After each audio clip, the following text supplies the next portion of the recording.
there was a time where social was cut downs of hero.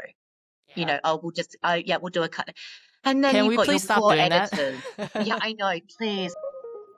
This is the Audience Connection podcast presented by Casual, the video partner for global brands. 9 offices, 4 continents, creating impactful stories on a global scale with a local touch.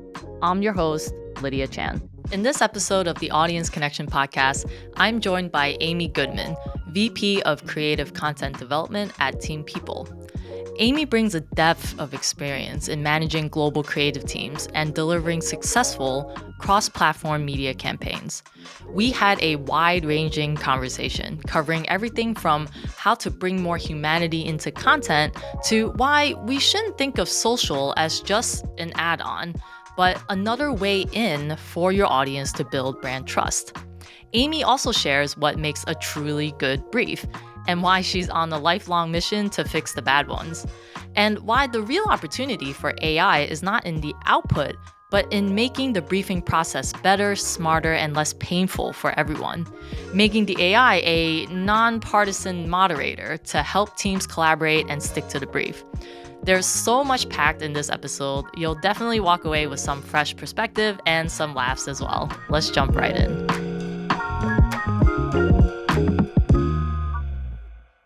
Okay, Amy, welcome to the show. I'm really looking forward to our conversation. So let's start with a brief intro for our audience. Amazing. Well, thank you firstly so much for having me today, Lydia. I'm super excited to be here. So I'm Amy Goodman. I'm the Vice President of Creative Content Development at TeamPeople.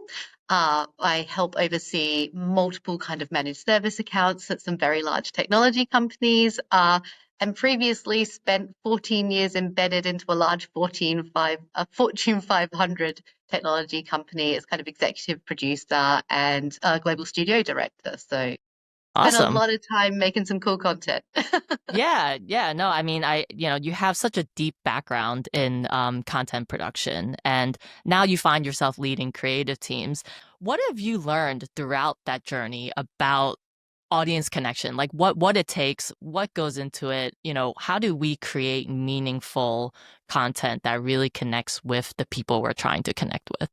Gosh, I think, some of the key words you use there, like audience connection, is so important in any content that is made throughout the ecosystem. And I think one of those key words is meaningful.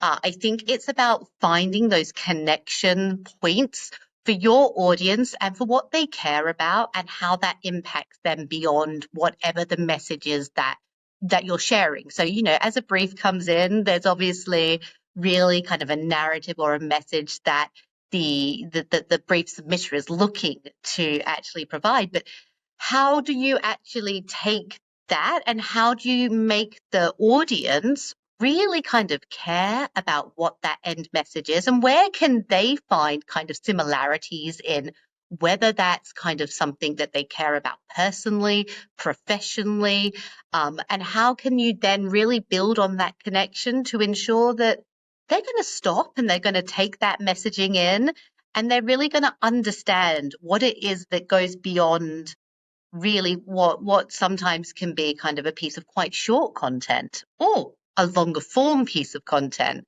and how do you keep them engaged Yeah. throughout that? And I think it's so multifaceted, but ultimately really the reason that people connect with a piece of content is because you found something that they actually care about, they're passionate about, they can find meaning in. And whether that's meaning it's going to make my life easier from a professional workplace or meaning of this is something that I care about from a sustainability and environmental standpoint or a standpoint of, gosh, this actually can help make the world a better place. So there's so many different levels of connection and ways of really drawing that in. Yeah. But meaning, what does it mean? Yeah. And when you talk about building teams that prioritize that, right? Why is having the right people in the right place for the right clients so important in understanding how to do that? Oh my goodness. So I just think it's ultimately we're all humans. We're all humans speaking to other humans. And you can't overstress that these elements of togetherness, and they build in different ways. And it doesn't mean to be togetherness as I'm sitting next to you togetherness, but it's a togetherness of cultural belief and understanding, a togetherness of the way that a brand, a team, an agency want to communicate. So I think that that togetherness really brings back to the fact that we are all humans speaking to other humans, and we need to find the right ones at the right place to bring them in at the right time to really help build trust. I think as well, I think trust is sometimes really underrated and sometimes it's forgotten because maybe it's expected or maybe it's thought that it should be there. But I think trust is really key in that because, again, as humans, if I even like if I'm doing something in my personal life, if I'm going for dinner, I'm looking for reviews. I want to know what other people think. Are people trusting this? And so from when you're building a team and you're looking at all those key elements, you want to build trust within that team so they can trust each other. The departments then trust them as an outer team. And then the content that's coming out from them, it's authentic, it's credible, it's feeling human, it's talking to other people. It's really building, that connection base that we can really start to scale up on. So I think reminding everyone that we're all human, we're speaking to other humans, we need to trust and we need to enable each other. I think enablement is something when building a team is so important. When people say, oh, what's a producer? Or what's a this or what's a that? And I always one of the ways I started describing it was I'm an enabler. If I can enable everybody else to do their very best job, then I'm doing my best job because everybody else is got all of the pieces of the puzzle they need to Yeah. build their best self. So Yeah. I feel like the producer is the most kind of under, rated. I mean, they're the MVP in my opinion, right? In the process. I mean, they are the I mean, if you kind of compare it to building a home, right? If you don't have a good project manager, I mean, you're going to sink funds, you're going to not have things done in time, etc., right? And the they're producer your for me, foundation. You yeah, need a they're the glue that holds foundation it to all build a house together. on. Yeah. No, for sure. I think one of the things that you brought up is kind of looking at, talking to building trust, right? Like that you just mentioned that a few times. And that's kind of a theme that I've seen throughout my chats with individuals is how do we build trust with our audience and also not uh sort of hurt that trust in a way, right? And this kind of segues a little bit to, how do we make sure that we're producing content that is appealing to someone and not everyone, right? Because when you're trying to create something that is appealing to everyone, you're really talking to no one. 100%. So I would say building trust, authenticity and credibility is really the central resource for building trust. And sometimes that means having slightly harder conversations, or sometimes that means not showing that, everything's amazing and wonderful all the time. It's kind of opening that slight behind the doors. And I think Mm. there's a really interesting space for social content in building authenticity and credibility and building trust with an audience who is maybe then seeing a more fully polished piece of content. So Mm-hmm. if you're thinking your long forms, you're fully polished, it can be quite often highly edited and things like that. And it's is this the version you're putting out? Where I think actually social is a really fantastic space for then opening little bits of peaks and curtains behind the door and finding those little moments which are the most unexpected and captured very rustically as well. Quite often on social now we're finding ourselves capturing on phones directly. We still have the beautiful camera setups for that longer form narrative storytelling, but actually having a team who are there kind of focusing on capturing natively for social in really authentic ways. And it kind of goes back to that being human. What's your favorite biscuit? Yeah. What's your, how do you drink your tea? All of those moments that people they're like, oh my gosh, I like a custard cream too. That's my favorite biscuit. it is those moments, and it's like, okay, so we're seeing this highly polished piece of output, and we're seeing these people who are obviously, quite often the content's around amazing people doing amazing things and making difference to the world around us. And you're like, wow, is this out of reach for me? How do I, how does this person do this? Or how do I relate to that as a human? And then you find out they like the same biscuit as you. Yeah. And you're like, okay, like we're all human. It's all good. Or their favorite takeaways the same as yours, or whatever it is. It's those little snippets of Yeah. human interaction that I think are really authentic. And I think then people can relate more to that actual, maybe more polished kind of narrative kind of pieces of storytelling as well. And I think it helps to build that trust across that ecosystem. And it helps build trust with your partners as well. Um, just because they see that actually we're here on a broader perspective, where we are Mm, here for kind of the good of the overall, not just here to tell highly polished, over edited kind of style of things. And there's a place for that, yeah. 100%. But I Yeah. really So think social play.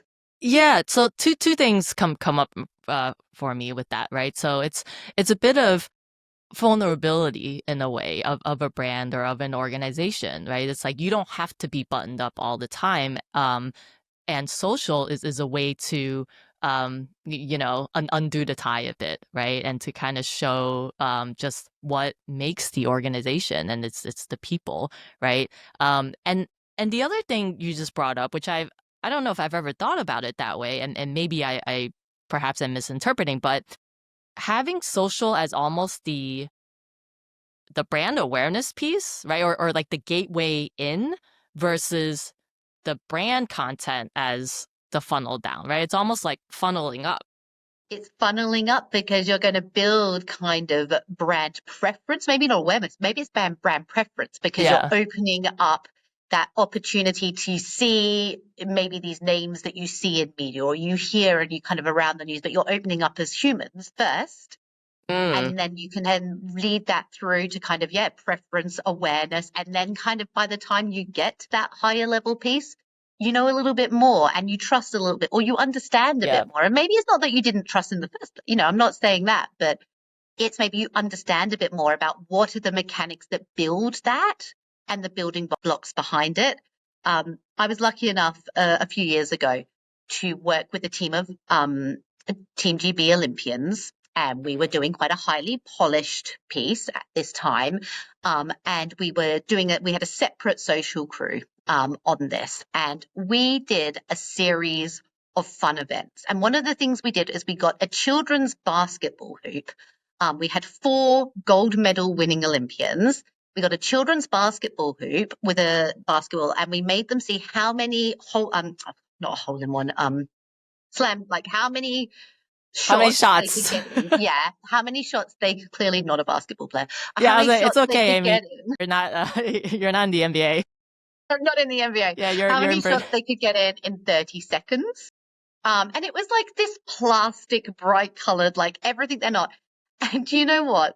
We had the most fun. They all found it hilarious. They had a competition against each other. And on social, we edited it and and every time the ball went in, like the numbers went up. And it was just such a great piece of fun content that brought everybody in at the same level, as well. And you had 4, each Olympian was from a different sport, but I mean, none of them were basketballers. I'll say that. Like, we chose something that was like agnostic across, and it was just such a great piece of content. And I think we got better hero content from that because we relaxed them. We had fun with it. We showed their human side, and there was one particular Olympian that really was not their skill set. And that showed, and it was okay. Did they call it a hole in one as well? Yeah, they probably did. They were recorded a hole in one and think they're playing golf. But it just really said it. And they were just all human. Like, we think of people as superhuman. And Yeah. actually, not everybody's great at everything. So it just allowed that little bit of openness. And it helped, I think, build an authenticity with these 4 individuals as we then looked at them in their sports doing wonderful things. But it just brings everybody back into the same playing field. Yeah, no, I love that. It's kind of looking at the things that you do, this sort of 360 kind of look around. It's not just that central project or that central piece of content or goal, but all these like auxiliary things that you're either producing or trying to capture. It all trickles back up to maybe making that final, like you said, that hero a bit better, right? So for teams, it's like not maybe considering, hey, this piece of social content is purely for social and it's another tack on that we have to do and add to the production. But no, actually, it is like you said, it's building that trust with your talent and making the hero content even better because now they've given you like their vulnerability and that is translating to the camera. Absolutely. And I think sometimes social content can be an afterthought. I think overall teams are getting so much better at this, at building social in as part of an overall production plan, as part of an overall campaign. But, there was a time where social was cut downs of hero. Yeah. Oh, yeah, we'll do a cut. And then Can you've we got your please stop poor doing that? editors. Yeah, I know, please. It's in 16 point and I need it in that. Actually, what we should be doing is we should be filming natively in those ratios, creating specified content specifically for those channels that reach the different styles of audiences. You've got a really different audience on TikTok and Instagram than you do to LinkedIn. You should not be using, and then what you're doing for a TVC. You should not be cutting down your TVC Yeah. and putting it on TikTok. Like we really got to break that as a whole like thought process. And we need strategy to be thinking about that at the very start. Like we need not, oh, Yeah. I need a piece of content. It's like, actually, I need a multifaceted campaign. And we need to start thinking about how we're creating the elements of that authentically for those channels. Because if someone's finding you on TikTok, they're not going to trust a cut down, overproduced 16 by 9 piece of content. And it comes back to that connect with your audience for where it's going to be. Don't leave your audience as an afterthought. Don't think about, oh, this is my tier one audience. I'm only going to speak to them. There is different audiences, there's different channels, and then there's different styles. And if you're authentically working within those realms, Yeah. that's when you're going to connect with people. You're not going to put the social content of Olympians throwing basketballs into a children's hoop and put that on a TVC. Yeah. But are you going to put it on TikTok? Yes. For sure. Um, I think this is a good kind of pivot to better briefs, right? Yes. Because all this can go into the brief versus looking at a brief that says, "Hey, we're gonna do a hero. We want 6 cut downs from that hero. There's a 30 seconds. There's another 30 seconds. There's a 15 seconds. We know this drill. So why is it that getting clarity at the start really sort of will create content that resonates. And how do we make that argument?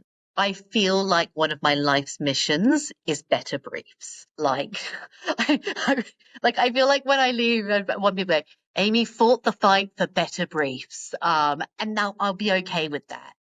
I think briefing is so important. I think sometimes it's looked at as a piece of administration. And when it's looked at as an Yes. admin job, and it's something that, oh, I'm ticking a box, I'm doing that. The thought isn't put in up front to what that end assets need to be across a full functional ecosystem. I Mm, think, the more time and effort that is put into a brief, the better the content out the other end comes. And one of my absolute favorite things to do, I don't know if my clients feel the same way, but one of my favorite things to do is to pull apart a brief and ask 36 million questions to the point where I'm probably slightly too much. But brief first comes in, having the opportunity to actually dive in deeper and understand who those audiences are. So rather than like, oh, we're looking for an IT professional, actually trying to understand what that's meant, because honestly, what does that even mean these days? I Actually know. wanting, who are we speaking to? What do they care about? What are the things that are stopping them at the moment or making them think? And then how can we authentically go into that space and share a message with them that actually feels natural to them. What is the right platforms for that? What is the right element? And I think this is where what I would love to continue to see grow is cross agency, cross partner collaborations where the media team are part of that briefing conversation. So it's not just that, hey, we need a 30, 15, and 6 cut down for social for those platforms. So actually, where's that going? How are we targeting that? What's organic and what's paid? Because again, organic and paid social content, I think, need to sit really differently in our thought process when we're going through that briefing and we're preparing a response to brief. I think way too often people look at briefing as, oh, I'm going to get a statement and work in a budget out of it. And then people will go and they'll actually do the creative thinking afterwards. I want to put that creative thinking, I want to take it and I want to be going in at that very early brief stage with a response to brief that provides some different creative options that speak to those different levels and a more full funnel review. And I want the media team to feedback on it. I want the brand team. I want the marketing team. I want, let's have all of those discussions up front. So then not when we've already filmed it or we're in post-production and all of a sudden someone added to the thread whose name we've never heard before, who's got what is probably incredibly relevant feedback. But actually, if it had been shared with us in the beginning, we could have actually tailored it to it. But because it's, media's after production, so we don't include them at the start.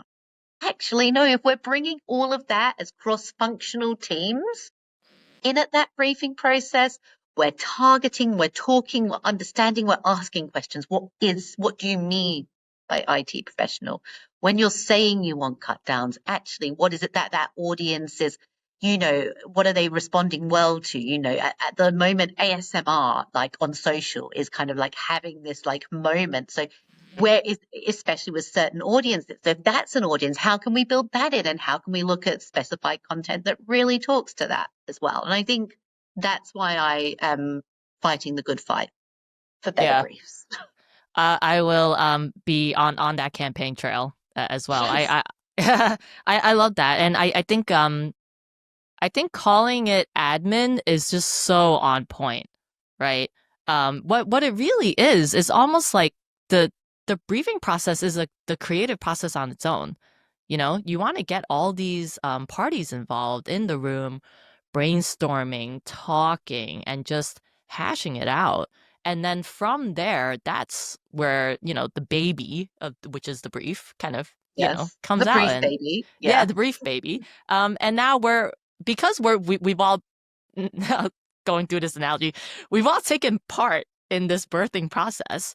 We're all invested now, so now you have all these key Godmothers. We're players. all godmothers and godfathers. We're invested in this child. We want to see it go to university. We're going to put in for its college funds. We're going all the way here. And we're dancing on the table at its wedding, right? We want Yeah. to be that godparent the whole way through it. So Well, that's when you know that the product is going to be the best it can be, right? When all these parties just have a bit of a stake in the game, right? Where they feel, again, is that emotional connection. Then that's when you have emotional connection to the brief. You're like, okay, now we're all partners. We've been through this together and we're going to work through it. We and your talked a little bit. post-production team's happier because they're not getting last-minute feedback from people that they don't understand the context of. So you're also going to Yes. save time and money in post and have happier post-production departments, which doesn't the whole world want? Yeah. Yeah, the fix it and post thing is they're like, we're tired of this and we're ripping it off our walls. No more fix it in post. Amy, I want to talk about AI as a creative partner and fixing the briefing process. Can you shed a little bit of light on this? Because you've mentioned AI's biggest missed opportunity isn't in production, but it's in the briefing. And I think that is a really great perspective on it because people look at AI and they think about how it affects the output. And, as creators ourselves, as producers, as filmmakers, we want that thought process to change. Yes. So this is something that I've been thinking a lot about. I mean, who hasn't within in just generally been thinking about AI and the impact that that will have both on, ourselves as individuals within our, workplaces, within our departments and within just the industry in general. And, there's a lot of AI focus on AI in production at the moment, kind of in that back end, in that post production. And that's because a lot of the tools that we've seen kind of come out at this early stage of AI are tailored to that kind of post production kind of space. And, they're being added onto packages we might already have and things. So we're starting to dabble and we're starting to move on. And I think, that's great. That's fine. It's time, it could be time saving. There are areas of that. And I think generative AI is another interesting area. There's a load of red tape, and so it's a nice area to dabble. However, one of the things that's really surprised me is that I'm not hearing more conversations about actually what I think one of the biggest kind of time suckers and pain points is in this whole production process, which is getting a good brief. I mean, I don't know, oh gosh, in my career, I go out to 100 creatives and say, when was the last time you had what you considered a really good brief? I'm going to get some silence in the room. That is just a Yeah. common pain point across the industry. So one of the things that I think is really interesting is how can we, as an industry, look to use AI in that pain point piece to get better briefs, to get clearer briefs, but also, from a production standpoint, how can we use AI to help mark briefs? And I don't mean like going around with a red marker saying you failed, but I'm talking about how can we get it to help rate those briefs to get clients actually educated to write better briefs in the future. And also take it away so it's not us going, well, I'm afraid your brief's not very good. Actually, can I mean, I hate to call it the bad cop, but I'm going to. Could AI be the slight bad cop and say, look, here are the missing elements of your brief for us to create the best work? If we can bring this in at this point, and then it won't feel hopefully not as personal because it's AI doing it. And then can we use that to help form better briefing? Well, I'm going to say for the world, why not? We're going big today. Yeah. It's Tuesday. Better briefing for the world. So how can we use those key elements that we know we need to create a good brief?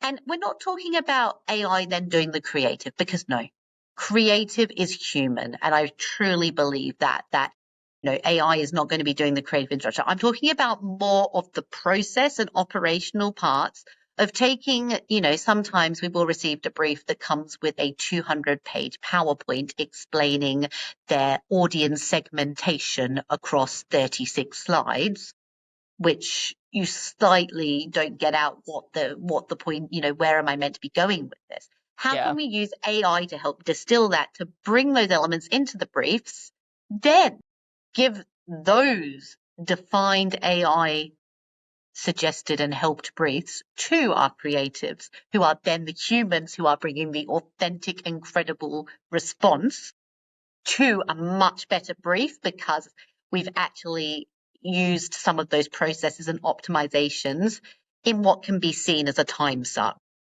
Yeah, totally agree. And I I almost feel like we're nearly there, right? Like I Yeah, think it's I all feel like we're not about far. Yeah, yeah, it's all about process, right? Like you just mentioned about bringing all these teams together. If you had an AI agent in the room, again, bipartisan, nonpartisan rather, yeah, just absolutely. Any agent will do. yeah, Yeah. just the moderator here, put a little happy face on it, like the delivery bot that's outside our streets. And they're just listening, right, to the inputs from marketing, from creative, from post production, from distribution. They're just there listening, right? And then they spit out a brief of like, here's kind of the best brief for this From what project. said it. You're feeding it. You're giving it these Yeah, little like nuggets of information, and you're like, hey, take this, take this, take this, take this. And these are all of the different viewpoints, yeah. and feeding it in. And then, like you said, as you go through, then the actual human process of the creative process, the kind of logistics of, oh, if, we can't actually access this individual or this facility for 3 hours. So how does that affect the brief. And the sort of AI, again, just this nonpartisan, moderator is going to tell you, but this idea or this suggestion solution that you've provided actually steers us a little bit away from what we're trying to do. So you're like, okay, cool. You're not then. Bringing us back. They can own that. They can be like, we're centering you again. You've gone slightly left field. We like left field, but let's like bring it back a little bit. Like, have you remembered that original audience? Have you thought about how that sits on that channel? Have you thought about who's going to view it where? Like some of Yeah. those basic kind of side points of bringing that into centralized. No, what I like about that is it removes some of those just like fundamental tensions that we have with various different departments, right? And honestly, it's just like it's not personal. It's then you can poke it or rather point it to the AI says that this is the wrong way to go. Yeah. So See, let's discuss AI something is the else. bad cop. It's not me. It's not the creatives. We're all aligned. But the AI says we're not aligning with our target audience, or the AI says that might not be best for the channel. And it just takes out that. I think sometimes when that feedback's given in post, it does become personal because people have invested like their emotion. But if it's done right at that top level, before like people are overly emotionally connected, I think there's a real space for it. Yeah, for sure. Well, Amy, I had so much fun in our conversation. I felt like we went a lot of different metaphors and directions. Um, Yes. any final thoughts, as we wrap things up? Oh my goodness. I just think that this is such an exciting time for content creation, the industry. And I feel like there's a lot of fear. And I think instead of being the fear of all of these tools and these opportunities, actually, this is the time to embrace it. This is the time to try and push some of those boundaries, to try and push our clients as well. And by doing that, help build that trust, help build kind of those different ideas for those different segments and those different channels and have fun with it, and make sure that you're showing some of that fun as well, and not to be scared about, oh gosh, will AI have my job? And all of these things that are just floating around and just, even like whether consciously or subconsciously, um, you know, I think if we all come together and we work for ways that actually all of these processes and optimizations can support us as an industry, then really the future's endless. So it's a really exciting time. Awesome. Well, Amy, thank you so much for joining the show. Maybe next time we talk about naming, the AI bot, and we'll build it from Yeah, there. the AI bot that births brief babies, we need Yeah, to yeah, give it a yeah. much better name. Oh, so many different directions we can go with the name. Absolutely. Well, All right, thank you so Amy. much for having me, Lydia. Thank you, Amy. Thanks for tuning in to the Audience Connection podcast. If you enjoyed today's episode, don't forget to subscribe and leave us a review. If you'd like to connect with me about how I can help you tell better stories and connect better with your audiences, drop me a note, lydia@casualfilms.com. We'll be back with more episodes soon. See you next time.